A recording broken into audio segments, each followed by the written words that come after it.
അഴകും ഫാഷനും ഒരുമിക്കുന്ന ഏറ്റവും പുതിയ കളക്ഷനുമായി Misba fancy and gold covering bus സ്റ്റാൻഡിന് പിൻവശം ഓട്ടുപാറ വടക്കാഞ്ചേരി. ഫോൺ 8075677339 8590630709.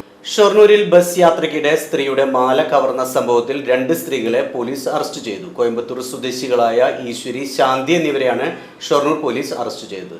കോയമ്പത്തൂർ സുന്തക്കമുത്തൂർ വിവേകാനന്ദ സ്ട്രീറ്റിൽ ഈശ്വരി, ചിറ്റൂർ മുതലമട ഗോവിന്ദപുരം അംബേദ്കർ കോളനിയിൽ ശാന്തി എന്നിവരെയാണ് പോലീസ് അറസ്റ്റ് ചെയ്തത്.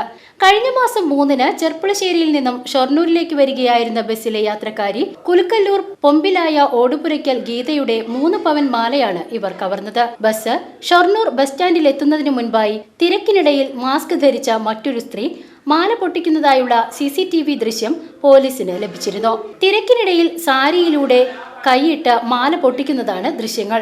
ഗീത കൃഷ്ണപ്പടിയിൽ നിന്നുമാണ് ഷൊർണൂരിലേക്ക് കയറിയത്. പട്ടാമ്പി ഭാഗത്ത് വാടകയ്ക്ക് താമസിച്ച് കവർച്ച പതിവാക്കിയ ഇവരെ ബസ് യാത്രയ്ക്കിടെ കൊല്ലം ഓച്ചിറയിൽ നിന്നാണ് പിടികൂടിയതെന്ന് പോലീസ് പറഞ്ഞു. ആറ്റുകാൽ പൊങ്കാല ഉൾപ്പെടെ തിരക്കേറിയ സ്ഥലങ്ങളിലെത്തി സമാന രീതിയിൽ കവർച്ച നടത്തുന്നതാണ് ഇവരുടെ രീതിയെന്നും പോലീസ് കണ്ടെത്തി. സംഘത്തിൽ കൂടുതൽ പേരുണ്ടെന്നും പോലീസ് പറയുന്നു. Inspector V. രവികുമാറിന്റെ നേതൃത്വത്തിൽ SI-മാരായ KA ഡേവി, P. സേതുമാധവൻ എന്നിവരുടെ നേതൃത്വത്തിലുള്ള സംഘമാണ് കേസ് അന്വേഷിച്ചത്. VCV news, Shoranur.